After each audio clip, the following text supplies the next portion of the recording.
Olá, comunidade Filhos do Sol! Saudações em Cristo Jesus! Tudo bem com vocês? Espero que sim, na graça de Deus. Existe uma palavra que costuma despertar imagens fortes: vampiro.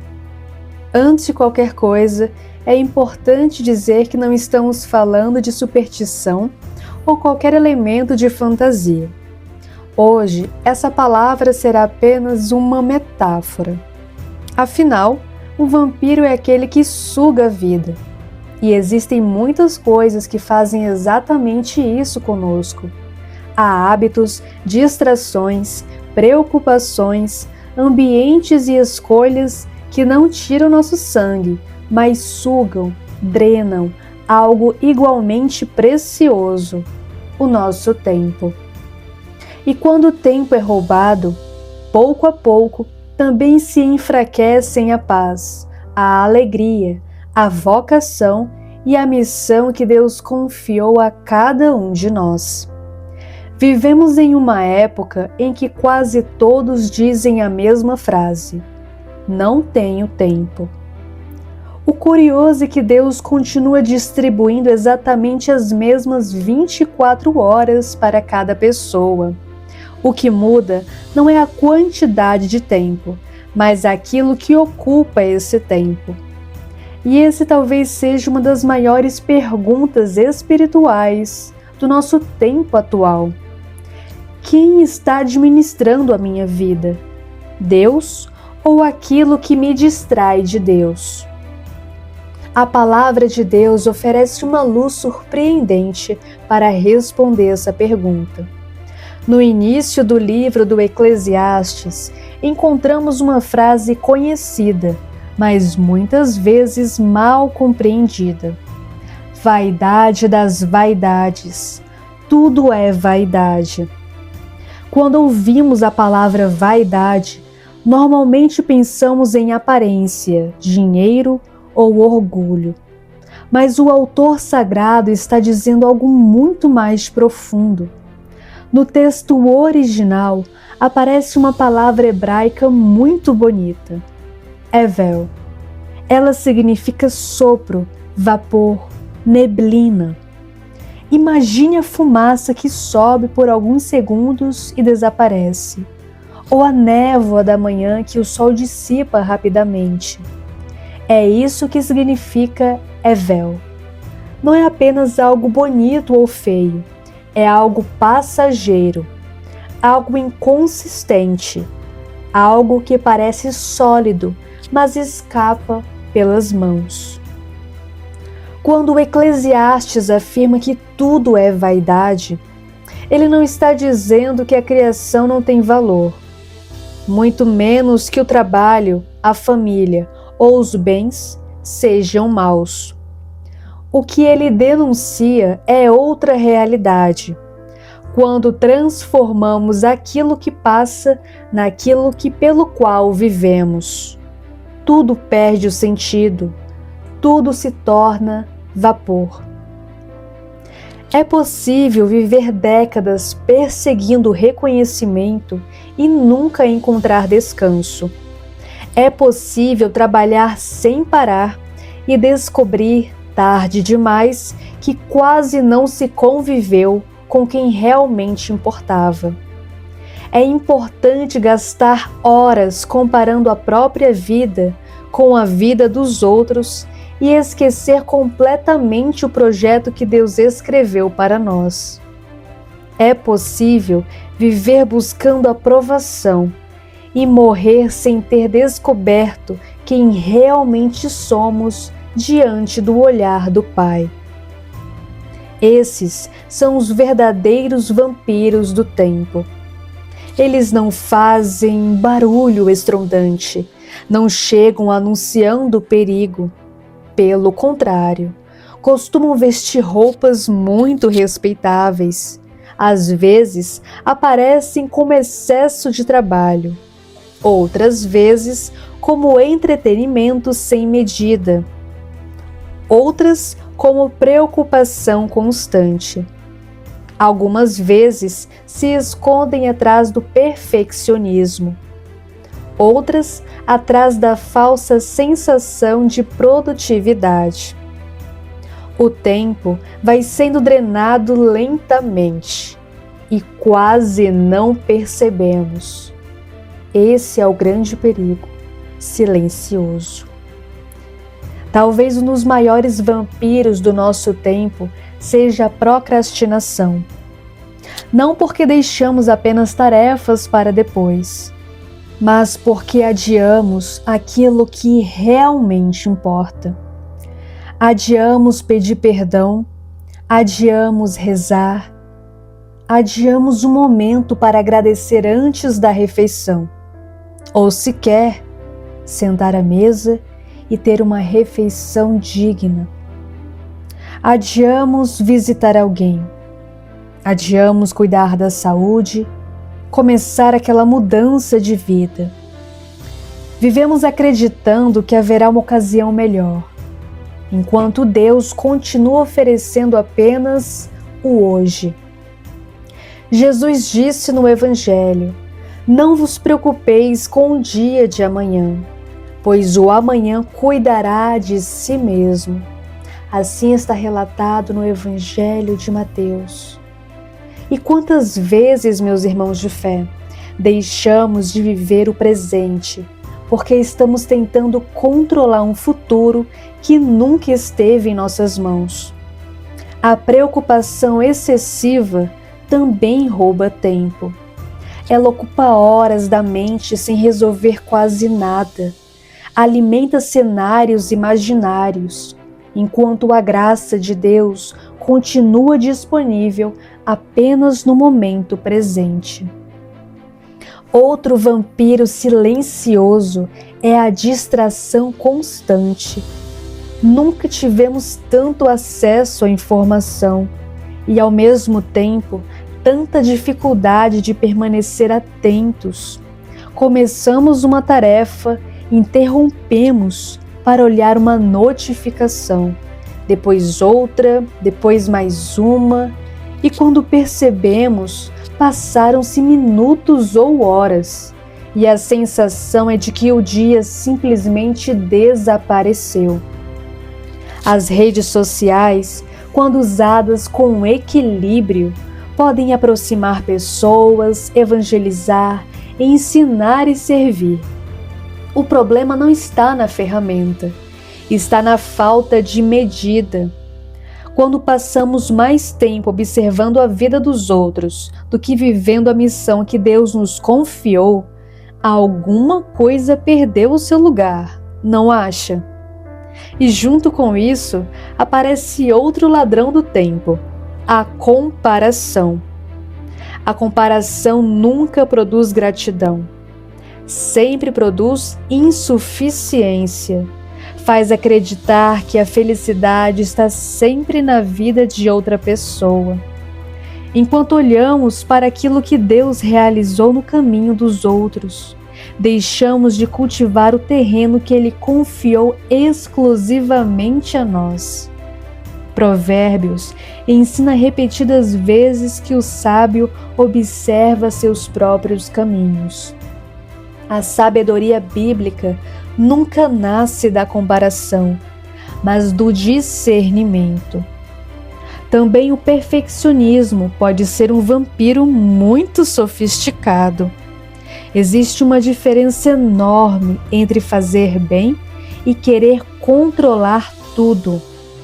Quem busca a excelência oferece o melhor que pode.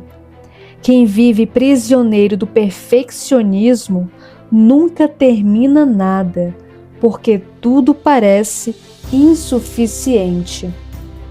O desejo de fazer perfeitamente acaba impedindo o bem possível de hoje. Outro vampiro é viver para agradar as pessoas, quando cada decisão depende da aprovação dos outros. Perdemos a liberdade dos filhos de Deus, os filhos da luz, filhos do sol. Jesus agradou o Pai perfeitamente, mas nem por isso agradou a todos. Quem tenta satisfazer todas as expectativas humanas acaba abandonando a própria vocação. Há ainda o excesso de trabalho sem sentido. O trabalho é uma bênção, uma dádiva. Deus confiou ao ser humano o cuidado da criação.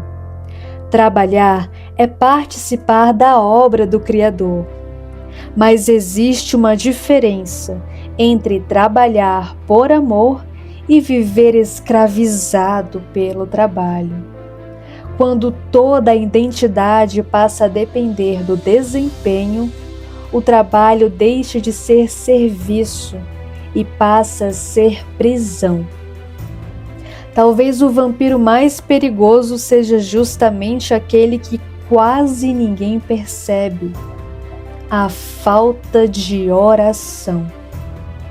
Quando deixamos de rezar, meus irmãos de fé, não apenas perdemos alguns minutos do dia, perdemos o olhar que organiza todos os outros minutos. A oração não rouba tempo da vida, ela devolve sentido ao tempo. Quem começa o dia diante de Deus aprende a distinguir o urgente do importante. Aprende a dizer não ao que dispersa para dizer sim ao que salva. De fato, é impossível falar sobre o tempo sem voltar ao começo da Bíblia. No livro do Gênesis, encontramos uma das maiores lições sobre a administração da vida. Deus poderia ter criado tudo instantaneamente, mas escolheu criar em etapas. Separou luz e trevas, céu e terra, mar e continente, plantas, astros, animais, o ser humano. Tudo possui ordem, ritmo e propósito. Depois de 6 dias, Deus santificou o 7º. Não porque estivesse cansado, mas porque queria ensinar uma verdade eterna. A vida não foi feita apenas para produzir, foi feita também para contemplar, descansar. Diante de Deus, isso não é perda de tempo. O descanso é necessário. É reconhecer que o mundo continua existindo mesmo quando nossas mãos param de trabalhar. A criação inteira revela uma pedagogia do tempo. Existe tempo para plantar e tempo para colher, tempo para agir e tempo para esperar, tempo para servir e tempo para silenciar. Por isso, Eclesiastes afirma: há um tempo para cada coisa debaixo do céu. Essa passagem não significa que tudo acontece automaticamente. Ela nos ensina que maturidade espiritual é discernir o que Deus espera de nós em cada estação da vida. Há pessoas tentando colher antes de plantar, outras insistindo em permanecer onde Deus já pediu que avançassem. Algumas carregam pesos que pertencem ao passado, outras vivem inteiramente presas ao futuro. Mas Deus sempre nos encontra no presente. São Paulo escreve aos Efésios: vede cuidadosamente como viveis, não como insensatos, mas como sábios, aproveitando bem o tempo. A expressão aproveitando bem o tempo também pode ser compreendida como resgatar o tempo, como quem retira algo precioso das mãos de um ladrão. Talvez seja exatamente isso que precisamos fazer: resgatar nosso tempo das mãos da ansiedade, das distrações, da desorganização, da falta de prioridades. O Salmo 90 faz uma oração belíssima. Ensina-nos a contar os nossos dias para que alcancemos um coração sábio. Perceba que o salmista não pede mais dias, mas pede sabedoria para viver os dias que já recebeu. Essa é uma diferença fundamental. Uma vida longa sem sabedoria continua sendo uma vida desperdiçada. Já uma vida entregue a Deus, ainda que breve, torna-se eternamente fecunda. Também São Paulo recomenda aos Colossenses: procedei com sabedoria para com os de fora, aproveitando bem o tempo. A sabedoria bíblica sempre se manifesta em escolhas concretas.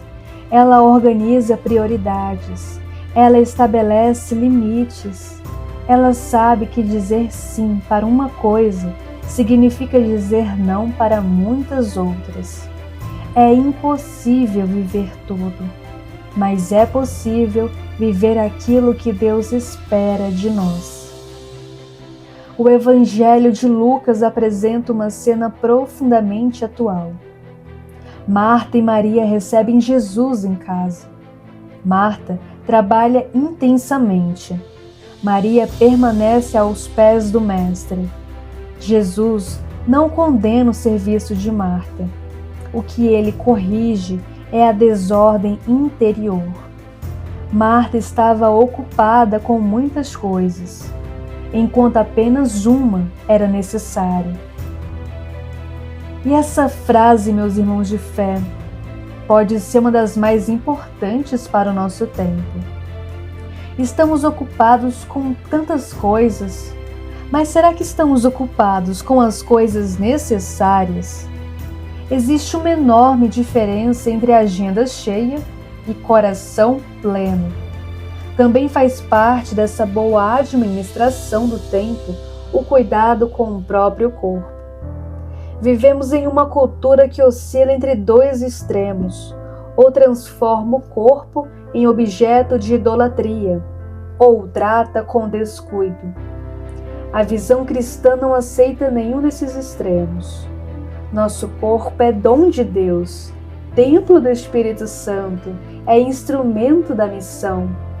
Por isso, cuidar da saúde, quando feito com equilíbrio e reta intenção, não é vaidade, é responsabilidade. Alimentar-se de forma equilibrada, descansar adequadamente, respeitar o corpo, movimentar o corpo, reservar momentos de silêncio e recuperar as forças não significa colocar o corpo acima da alma. Significa reconhecer que Deus deseja nos encontrar inteiros. Ele nos chama a servi-lo com inteligência, afetividade, força e disponibilidade. Quem nunca descansa acaba oferecendo a Deus apenas o que sobra. Quem nunca silencia já não consegue ouvir sua voz. Quem nunca cuida da própria saúde frequentemente perde energia para servir justamente quando mais gostaria de servir. Administrar bem o tempo também significa administrar os dons recebidos da melhor forma possível. No fim das contas, tempo é vida. Cada minuto que passa deixa de ser tempo e passa a ser eternidade. Por isso, talvez a pergunta mais importante não seja quanto tempo ainda teremos, mas o que estamos fazendo com o tempo que já recebemos. Imagine por um instante que Jesus pudesse abrir hoje a agenda da sua vida. O que ele encontraria, meu irmão de fé? Encontraria espaço para a oração, para a família, para o descanso santo, para servir alguém, para escutar sua palavra? Ou encontraria apenas uma sucessão de compromissos que nunca terminam? Mas também tem a pergunta: quem são os vampiros do seu tempo? A procrastinação, a ansiedade, a murmuração, a comparação, a fofoca, o medo, a inveja, a necessidade de aprovação, o excesso de trabalho, a falta de organização, o perfeccionismo? Ou talvez um coração tão ocupado que já não consegue permanecer alguns minutos na presença de Deus? Não precisamos vencer todos esses vampiros de uma só vez. Basta começar devolvendo a Deus o primeiro lugar. Quando Deus ocupa o centro, o restante começa lentamente a encontrar seu lugar. O tempo deixa de ser inimigo e volta a ser dom. A rotina deixa de ser prisão e se transforma em caminho de santidade. Os pequenos gestos recuperam seu valor. As tarefas simples tornam-se ocasião de amor. O trabalho torna-se serviço. O descanso torna-se louvor. A oração torna-se respiração da alma. E cada dia passa a ser vivido não como uma corrida desesperada contra o relógio, mas como uma resposta amorosa, aquele que nos concedeu o maior presente, a própria vida. Que hoje possamos pedir ao Senhor a graça de reconhecer tudo aquilo que está roubando nossa vocação. Que Ele nos dê coragem para cortar o que nos afasta do essencial e sabedoria para investir nosso tempo naquilo que permanece. Porque um dia todas as agendas serão fechadas, todos os relógios irão parar, toda corrida terminará. E naquele encontro definitivo com Deus, não seremos perguntados sobre quantas tarefas realizamos, quantas notificações respondemos ou quantos compromissos acumulamos. Seremos reconhecidos pelo amor com que vivemos cada instante que Ele colocou em nossas mãos. Que o Senhor nos conceda um coração sábio para transformar cada minuto em oportunidade de amar, cada dia em ocasião de servir, cada escolha em um passo de santidade. E que, quando nossa história chegar ao fim, que na realidade é só uma continuação, a vida eterna que Deus nos ensina na Bíblia Sagrada. Que possamos olhar para trás e perceber que o tempo nunca foi apenas uma sucessão de horas, mas o espaço sagrado onde Deus realizou em nós e através de nós a sua obra de amor. Amém. Muito obrigada por me ouvir. A voz é minha, mas a palavra é de Deus. Eu não tenho ouro e nem prata, mas o que eu tenho, eu dou. A oração e a reflexão. E se você gostou dessa oração, dessa reflexão, clica no gostei, se inscreve no canal e compartilha com as pessoas que você ama. Pois é muito bom, não é? Partilharmos coisas boas, principalmente a palavra de Deus, que nos restaura, nos vivifica e nos mostra o caminho da vida eterna. E claro, podem enviar também orações, comentários, testemunhos. É uma bênção de Deus podermos orar uns pelos outros. Comunidade unida, Deus proverá. Uma família orando pela outra, Deus proverá sempre. Deus provê, Deus proverá, e sua misericórdia jamais faltará. Amém! Feliz dia de hoje, Maanaim, lugar de paz.